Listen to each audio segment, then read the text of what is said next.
बोलो जयकारा, बोलो श्री गुरु महाराज की जय। नंगली निवासी भगवान की जय। अंबाला निवासी सतगुरु महाराज की जय। सब संतन की जय।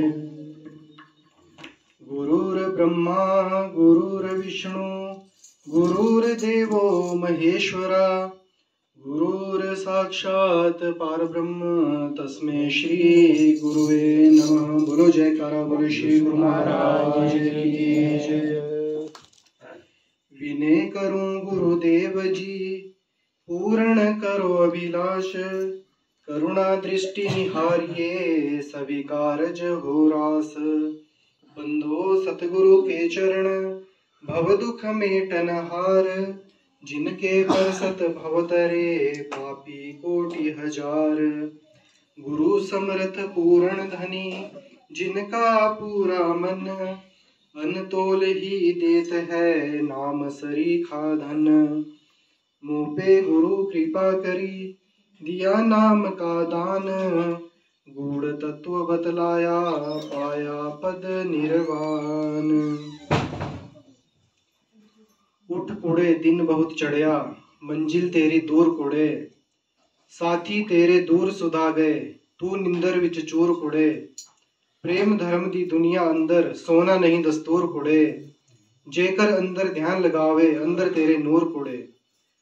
परमात्मा से आत्मा जुदा रहे बहु काला, सुंदर मेला कर दिया सदगुरु मिले दयाला। ज्ञान खजाना खोलिया सदा अटूट भंडार, परमेश्वर और परम गुरु दोनों एक समान। जो परमेश्वर है और जो गुरु है दोनों एक समान है, क्योंकि जो भगवान है वे गुरु के रूप में इस धरती पे अवतरित होते हैं और उनकी जितनी भी रूहें हैं उनका कल्याण करते हैं।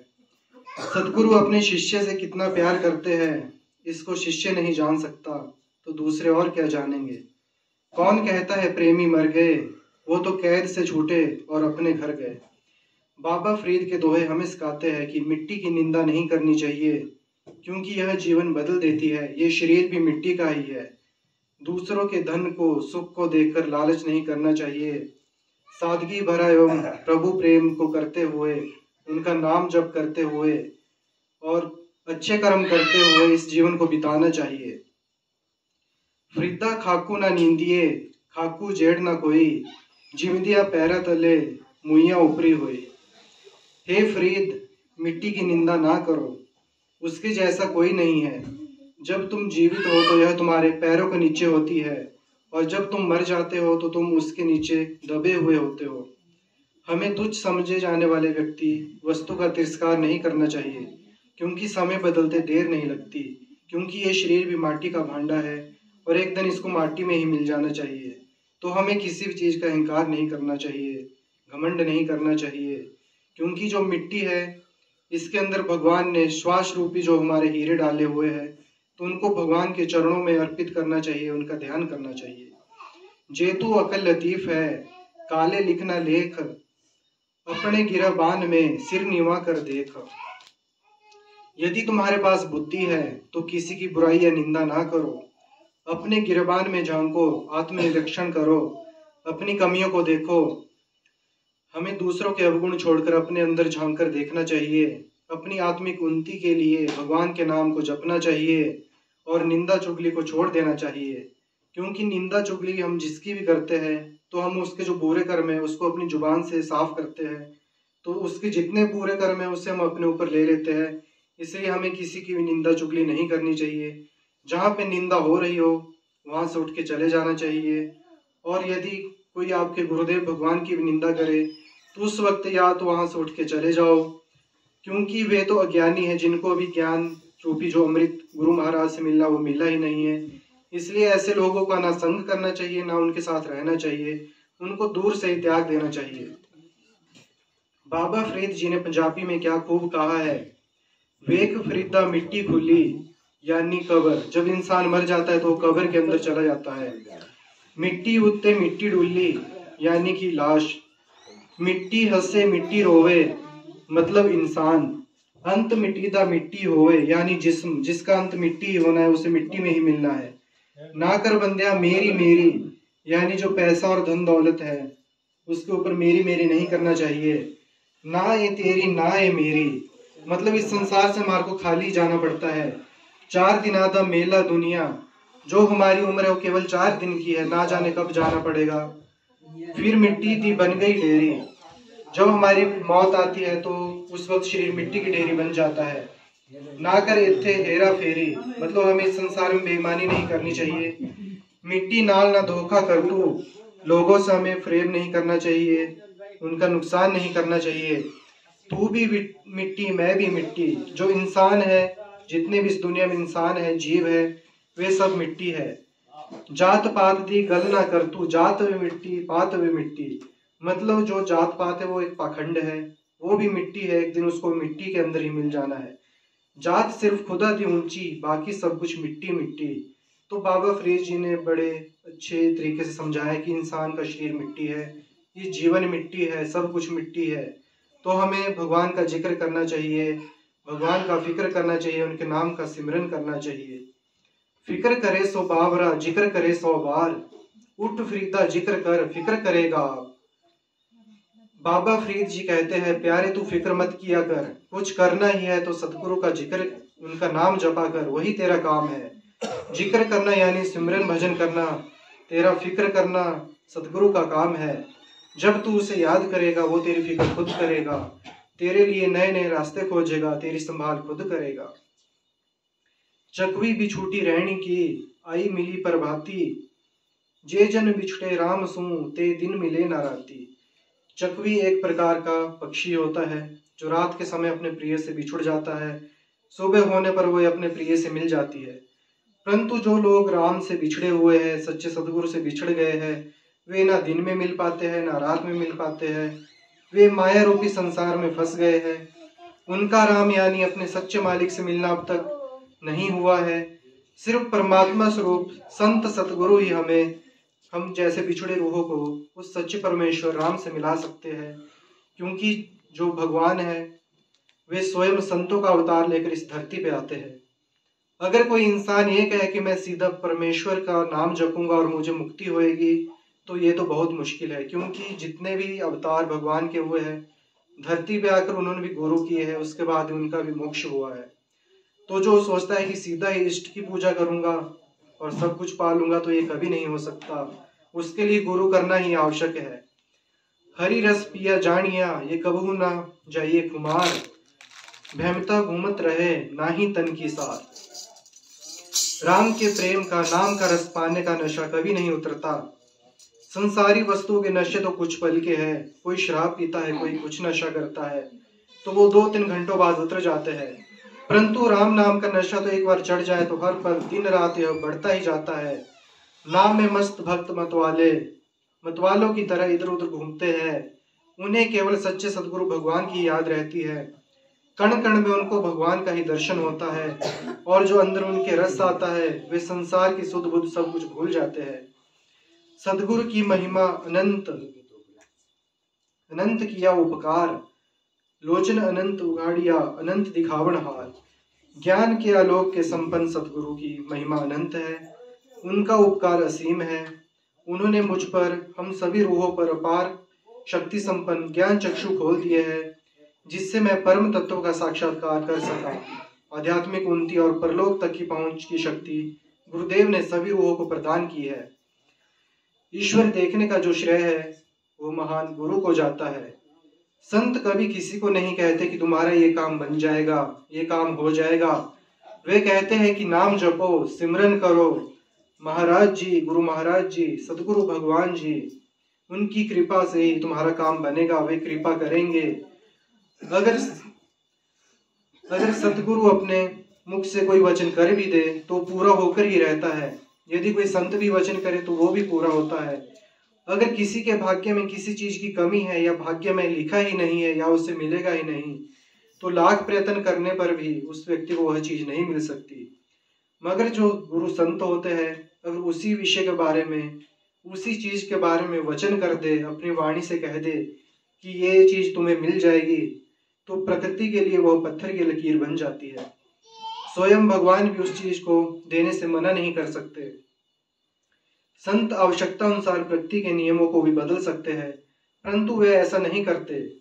जब बहुत ही ज्यादा आवश्यकता होती है तभी वे प्रकृति के नियम को बदलते हैं, परंतु वे मालिक की रजा में रहते हैं और कहते हैं जो भगवान कर रहा है वही सही है। तेरा बाणा मीठा लागे, जो भगवान कर रहे हैं उसी में ही मस्त है। नंगली वाले तेरे दरबार की आली निराली शान ये देखी, शिखावत खुद तेरी गलियों में चक्कर काटता देखा। फैलाया हाथ जिसने तेरे दरबार में आकर, तुझे देते नहीं देखा पर झोली भरी देखी। नंगली दरबार में सदगुरु महाराज जी साक्षात विराजते हैं। कई संतों ने वहां प्रकाश रूप में उनके दर्शन किए हैं। जो गुरुमुख सच्चे भाव से सदगुरु के आगे निर्मल भाव से दर्शन की चाह रखते हैं, उन्हें नंगली निवासी भगवान जी साक्षात रूप में दर्शन भी देते हैं। नंगली में नंगली वाले गुरु महाराज जी कहा करते थे, अगर मेरे दरबार में कोई कुछ मुझसे मांगता भी है तो मैं उस गुरुमुख की मन की मुराद पूरी करता हूँ।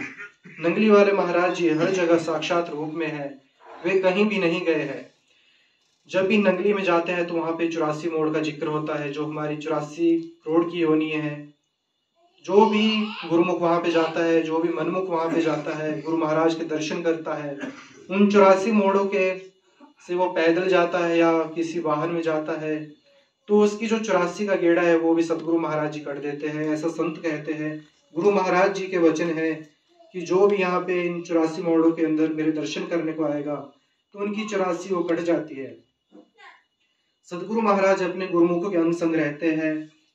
हम अपने घर में गुरु महाराज जी का जो हमने स्वरूप लगाया है, जो दरबार लगाते हैं, वहां पे भी श्री स्वरूप हमने स्थापित किए हैं। हम उन स्वरूपों को केवल स्वरूप ना मानकर उनको साक्षात गुरु ही मानना चाहिए, क्योंकि जैसा हमारा भाव होता है भगवान भी उसी भाव में हमें दर्शन देते हैं। अगर आप सोचेंगे कि गुरु महाराज जी तो सिर्फ स्वरूप में है तो आपको स्वरूप के ही दर्शन होंगे। अगर आप सोचते हैं कि गुरु महाराज जी साक्षात है तो एक दिन ऐसा जरूर आएगा गुरु महाराज जी आपको साक्षात में भी दर्शन देंगे। अगर स्वरूप ही समझेंगे तो रोजाना स्वरूप के दर्शन होंगे। अगर गुरु महाराज जी को साक्षात प्रकट समझेंगे तो गुरु महाराज जी आपके घर में साक्षात आ जाते हैं। वे तो साक्षात में अपने दरबार में होते हैं, हम ही उन्हें इन अपनी जो चमड़ों की आंखें हैं इनसे देख नहीं पाते। जब मुश्किल घड़ी में कोई हमारी सहायता करते हैं तो वह कोई और नहीं होता, स्वयं गुरु महाराज जी किसी न किसी रूप में आ जाते हैं। गुरुमुख के अंदर बैठ के भी जितने भी सत्संगी भाई होते हैं उनके अंदर बैठ के भी गुरु महाराज जी हमारा मार्गदर्शन करते हैं, हमारी राह को उसको सुहेला करते हैं। क्योंकि जितने भी हम लंगर भंडारे लगाते हैं, सत्संग करते हैं, तो उसमें जो प्रसाद भोग बनाते हैं उसको महाराज जी या तो सूक्ष्म रूप में आके उसका भोग लगाते हैं या तो साक्षात में लगाते हैं, परंतु हमारी साधारण आंखें उसे देख नहीं पाती। वह तो सिर्फ गुरु वाली आंख है, वही उसे देख पाती है। गुरुमुख जो अपने मुख से भोग प्रसाद भंडारा ग्रहण करते हैं, जितने भी मुख है वो भी गुरु महाराज जी के हैं। वे गुरुमुख के जरिए ही भोग भी लगाते हैं, स्वीकार भी करते हैं। जो आप सेवा करते हैं, किसी को एक गिलास जल भी पिलाया, चाय भी दी, कोई भी भोग पदार्थ दिया, तो वो भी गुरु महाराज को ही, उनके ही मुख है सभी, तो गुरु महाराज उनके जरिए उसको स्वीकार करते हैं। अब सत्संग में जो प्रवचन भी होता है तो वे भी गुरु महाराज जी जो गुरुमुख होते हैं उनके अंतर में उनको बल बख्शते हैं ताकि वो सत्संग कर सके। और जो बल हमें बख्शते हैं उसी से जो गुरुमुख है वो कुछ नई चीजें बोल देते हैं, सत्संग भी करते हैं, भजन भी गा लेते हैं। तो हमारी इतनी जो समर्थ्या नहीं है कि हम कुछ भी कर सके, गुरु महाराज जी का सत्संग गा सके, भजन वाणी कर सके। तो ये भी गुरु महाराज जी हमारे अंतर में आके हमें बल बख्शते हैं कि तुम गुरु महाराज जी का गुणगान करो। गुरुमुख जो सत्संग सुनते हैं, गुरु महाराज जी उनके अंदर बैठ के हमारी सत्संग भी सुनते हैं, खुद ही गुरुमुख के अंदर आकर उनकी सत्संग भी बोलते हैं। क्योंकि इस संसार में किसी के पास भी इतना समय नहीं है कि किसी की दो बातें भी सुने। वो तो गुरु महाराज जी है कि वो सत्संग में अपने रूहों को बिठाते हैं, उनके अंदर बैठ के सत्संग भी सुनते हैं। इसलिए हमें गुरु महाराज जी का ज्यादा से ज्यादा नाम जपना चाहिए, सत्संग में जाना चाहिए, ताकि जो हमारे कर्म है वो सही हो सके। अभी जैसे आपको बताया कि जैसे हम महाराज जी का स्वरूप समझेंगे, भगवान को समझेंगे, भगवान उसी रूप में हमारे सामने प्रकट हो जाते हैं। एक समय की बात है एक गुरुमुख था, मतलब भगवान का भगत था, तो उनका किसी संत से दीदार नहीं हुआ था, कोई उन्होंने नाम नहीं दिया था। तो जैसे ही उनको कोई विपदा आती थी तो किसी ने बोल दिया कि माता काली की पूजा करो, तो माता काली की पूजा करने लग जाते थे। किसी ने बोला हनुमान जी की पूजा करो, तो वो उनकी पूजा करने लग जाते थे। किसी ने बोला कृष्ण भगवान की पूजा करो, तो उनकी पूजा करने लग जाते थे। तो मतलब उनको ये था कि जिस भी भगवान की मैं पूजा करूंगा वो मेरे को कुछ ना कुछ तो देंगे। तो एक बार उनको बहुत बड़ी विपदा आ गई, तो किसी भक्त के पास वो चले गए जो कृष्ण भगवान का भक्त था। तो उन्होंने बोला कि तू भगवान की पूजा कर, कृष्ण भगवान तेरे दुखों को हर लेंगे। तो उन्होंने बहुत पूजा की, धूप बत्ती करते थे, जोत जगाते थे, परंतु जो उनकी समस्या है उनका समाधान नहीं हुआ। तो उन्होंने क्या कि कृष्ण भगवान की पूजा करनी छोड़ दी। तो कुछ दिनों बाद उनको फिर से एक भक्त मिला, वो माता काली का भक्त था। उन्होंने बोला कि माता काली की पूजा करो, तो जो तुम्हारा कष्ट है वो भगवान हर लेंगे। तो उनको बताया कि आपने अगरबत्ती ले जानी है, वहां दीप जलाना है, तो माता की वैसे पूजा करनी है। तो उस भक्त ने क्या किया, वो अगरबत्ती लेके आए, धूप लेके आए। तो वहां पे जो उनका दरबार लगा था, वहां पे काली माता की मूर्ति भी है, कृष्ण भगवान की मूर्ति है, हनुमान जी की मूर्ति है। तो उन्होंने क्या सोचा कि अब वो मैंने धूप तो काली माता को लगाना है, कहीं जो धूप की खुशबू कृष्ण भगवान ना ले ले। तो उन्होंने क्या किया, जो कृष्ण भगवान की मूर्ति है, जो उसका नाक है, उसके ऊपर कपड़ा बांध दिया कि कहीं भगवान को ये धूप ना लग जाए, काली माता रुष्ट ना हो जाए, क्योंकि मैंने तो काली माता को मनाना है। और जैसे ही उन्होंने धूप जलाया, तो उनके मन में आ गया था कि भगवान को एक खुशबू लग जाएगी, भगवान इस खुशबू को सूंघ ना ले। जैसे ही उन्होंने भगवान के मुख पे कपड़ा बांधा, तो वहीं पे श्री कृष्ण भगवान प्रकट हो गए। तो जो भक्त वो कहने लगे, महाराज जी पहले आपकी इतनी पूजा सेवा की, आप तो प्रकट नहीं हुए। तो भगवान कहते हैं कि तैने मेरे को पहले मूर्ति समझा, इसलिए मैं प्रकट नहीं हुआ, पर आज जब तैने मेरे मुंह पे कपड़ा माना, तो तूने मुझे जीवित समझा कि मैं साक्षात हूँ, तो आज मैं तेरे को दर्शन देने आ गया। तो हमने भी जो गुरु महाराज जी उनको साक्षात ही समझना है, क्योंकि जैसा हमारा भाव होता है भगवान उसी रूप में दर्शन देते हैं। सब धरती कागज करूँ, लेखनी सब बन राय, सात समुंदर मसी करूँ, तो भी गुरु गुण लिखा न जाए।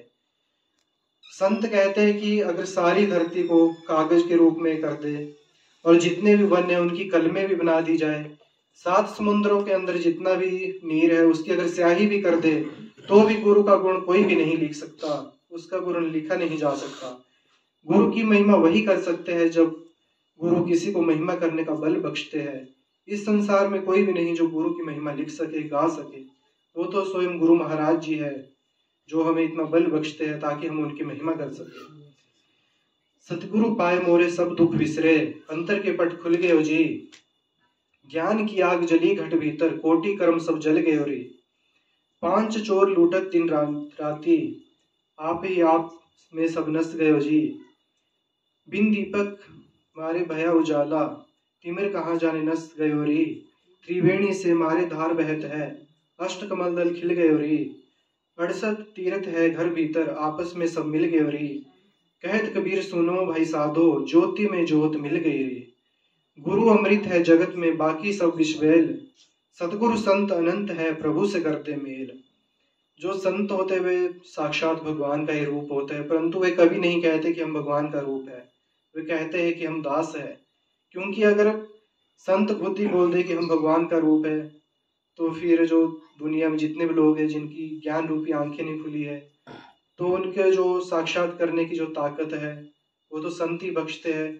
फिर जो रूह है वो ज्यादा सोचते हैं कि चलो भगवान है तो हमें भजन करने की क्या जरूरत है। इसलिए जितने भी संत है वो यही कहते हैं कि हम भगवान नहीं है, हम उनके दास है।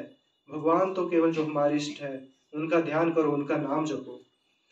हमें सतगुरु भगवान से क्या मांगना चाहिए, क्या उनसे विनती करनी चाहिए, ये इस प्रसंग से हम समझते हैं। एक बार गुरुदेव की सेवा में एक गरीब आदमी जाता था, कई वर्ष सेवा की, तो उसने सोचा कि गुरु के पास धनी धनी लोग आते हैं, कभी किसी से कह देंगे तो मुझे भी धन दे देंगे। ऐसा गुरु ने नहीं किया। उस गरीब आदमी ने एक दिन गुरु से कहा, गुरु जी मेरी चाह है कि मैं गरीब आदमी हूँ, बहुत दिनों से सेवा कर रहा हूँ, मेरी चाह है आप मुझे कुछ दे दो। गुरु जी ने कहा, बेटा मेरे दिल में भी यही इच्छा है, मैं तुम्हें कुछ दे दूं, जाओ गंगा स्नान करके आओ, आज तुम्हें ऐसी अमूल्य चीज दूंगा जिससे तुम निहाल हो जाओगे। उसने सोचा आज तो बड़ी भारी कृपा होगी, आज तो धन खजाने मिलेंगे। तो जो भक्त था जैसे ही गंगा स्नान करके गुरु की शरण में आकर बैठा, तो गुरु जी ने बोला, बेटा राम राम यही जपो, यही परम धन है। तो उसने कहा, ये भी कोई बात हुई, ये क्या बात है। जैसे वो गांव में गया तो वहां देखा कि गाय चराने वाले ग्वाले ने उसे देखा और कहा, भाई राम राम, गुरुजी की सेवा करके आए। तो उसको संशय हुआ, ये भी राम राम बोल रहा है, गुरुजी ने भी राम राम दिया है, ये तो आम आदमी भी जानता है गाय चराने वाला ही। इतने दिन गुरुजी की सेवा की, गुरुजी ने बोला कीमती चीज दे रहा है, और गुरुजी ने बोला राम राम, ये कीमती चीज है। वो फिर गुरुजी के पास लौटा और बोला, गुरुजी आपसे हम संपत्ति की चाह रखते थे, जिससे हम माला माल हो जाए, गरीबी हट जाए। गुरुजी सिद्ध पुरुष थे, बेटा एक काम है, उन्होंने कहा उस सेवक से। उस सेवक ने कहा, गुरुजी कुछ पूछना है। गुरुजी ने कहा, ठीक है, बाद में पूछ लेना, हमारा एक काम है, मेरी झोली में एक हीरा रखा है, उसे बेचना नहीं है, दाम पूछ कर आओ। तो वो सेवक बोला ठीक है। हीरा लेकर वो बाजार में गए और सब्जी वाले के पास चला गया। सब्जी वाले के पास उसने जब हीरा दिखाया तो हीरा बहुत चमक रहा था। तो सब्जी वाले ने सोचा कि ये तो कोई चमकता पत्थर है, किलो 2 किलो बैंगन इसका मैं तेरे को दे दूंगा, या इसके बदले आलू दे दूंगा। तो उसने कहा कि नहीं, बेचना नहीं है, सिर्फ इसका दाम पता करना है। तो उसने अपनी डायरी में लिख दिया कि इस हीरे के बदले 2-2.5 किलो आलू मिल रहे हैं। उसके बाद वह बनिया की दुकान में गया तो बनिया ने कहा कि 1000 रुपये दूंगा। तो वे सोचने लगा, अगर सब्जी वाले की दुकान पर बेचता तो पता नहीं चलता कि ये 1000 रुपये का बिक रहा है, इसे भी कॉपी में लिख देता हूँ। जैसे ही वो स्वर्णकार के पास पहुंचा तो जैसे ही उसने हीरा अपने पास से निकाला तो जो स्वर्णकार है उसने सोचा कि हीरा नकली होगा और बोला, चलो अच्छा चमक रहा है, चलो 1,00,000 रुपए दे देंगे, 1,00,000 रुपए में तू हीरा बेच दे। उसने फिर से मना कर दी कि बेचना नहीं है, सिर्फ इसका दाम पता करना है, और उसने वो कॉपी में लिख दिया। उसके पास वो फिर जौहरी के पास चला गया और जौहरी ने कहा कि भाई क्या बेचने को लाए हो। तो उसने कहा कि मैं ये हीरा लेके आया हूँ, इसका दाम पता करना है, ये बेचना है। तो उसने जो जौहरी उसने कहा कि भाई ये तो एक ऐसे देश का हीरा है, अलौकिक देश का हीरा है, बहुमूल्य है, अगर मैं पूरी दुकान भी अपनी दे दूं, पूरे दुकान के हीरे जवाहरात भी दे दूं, तो भी मैं इसका मोल नहीं चुका सकता, ये अलौकिक देश का है। उस सेवक ने पत्थर लिया, बोले कि जौहरी साहब इसको बेचना नहीं है, ये तो मैं सिर्फ दाम पता करने आया था। तो उसके बाद वो सेवक अपने गुरुजी के पास गया और बोला, गुरुजी ये तो बहुत कीमती है। गुरुजी बोले, कब जाने, अगर हम कह देते बेच आओ तो 1 किलो आलू में तुम इसको बेच आते और बैंगन ले आते, आलू ले आते। उसने कहा, गुरुजी सबने अलग अलग कीमत बताई है, जौहरी ने अलग बताई, स्वर्णकार ने अलग बताई, बाणिये ने अलग बताई, और कहा कि ये तो जो जौहरी है उसने कहा ये तो अलौकिक देश का हीरा है। तो जो गुरु महाराज जी थे, उनके जो गुरु थे, उन्होंने कहा, बेटा ये जो राम नाम का महत्व है ये कोई जौहरी संत ही जानता है, बैंगन आलू बेचने वाले, जानवर चराने वाले ये नहीं जान सकते, जा तू जब करके तो देख। तो गुरुजी से वे बोला कि महाराज जी यही तो मेरा प्रश्न था। तो गुरुजी बोले कि तेरे उत्तर देने के लिए ही हमने ये सब कुछ तुझसे करवाया था, कोई संत ही है जो भगवान के नाम की कीमत जानता है। गुरु महाराज जी ने भी हमें बहुमूल्य कीमती नाम दिया है, हमें खजाने की चाबी दी है, जो नाम दिया है उससे जो हमारे अंदर बेशकीमती खजाने हैं, जब हम उसका सुमिरन करते हैं तो हमारे अंदर जो बेशकीमती खजाने वो हमारे को मिलते हैं, अलौकिक शक्ति मिलती है, अंदर जो नूरानी हमारे जो शक्ति है वो दिखती है। दसम द्वार से आगे जब रोज आती है तो अजब नज़ारे देखती है। दुख चिंता भय उस पर विजय कराने वाला सिर्फ कलयुग में नाम है, क्योंकि कलयुग केवल नाम आधारा, सुमिर सुमिर नर उतरे सुपारा। कहते हैं कि कलयुग में ना यज्ञ करने से ना तप करने से भगवान प्रसन्न नहीं होते, कलयुग में सिर्फ नाम ही है जो हमारी नौका को पार लगा सकता है। जैसे पहले बोलते हैं कि 100 वर्ष तप करते थे तब जाके भगवान दर्शन देते थे, परंतु कलयुग में अगर हम कुछ ही समय नाम जपे तो हमारे को कई वर्षों का फल कुछ महीनों में मिल जाता है। अपने अंदर सदगुरु भगवान के दर्शन करके स्वयं को पहचानो, और जहाँ से रूह आई है उस सचखंड के हम जो वासी बन सकते हैं, अगर हम नाम का सिमरन करें, गुरु महाराज की हमारे ऊपर कृपा हो। नाम की महिमा है अमित, कह न सके श्रुति शेष, जिनकी कृपा कटाक्ष से रंकहु होत निरेश। नाम की इतनी महिमा है कि जो एक गरीब भी अगर इसका भजन सिमरन करे, नाम जपे, तो वे भी राजा रूपी जो उसको सुख है वो मिलने शुरू हो जाते हैं, और परलोक भी सुहेला होता है और ये लोक भी सुहेला होता है। तो बोलो जयकारा, बोलो श्री गुरु महाराज की जय।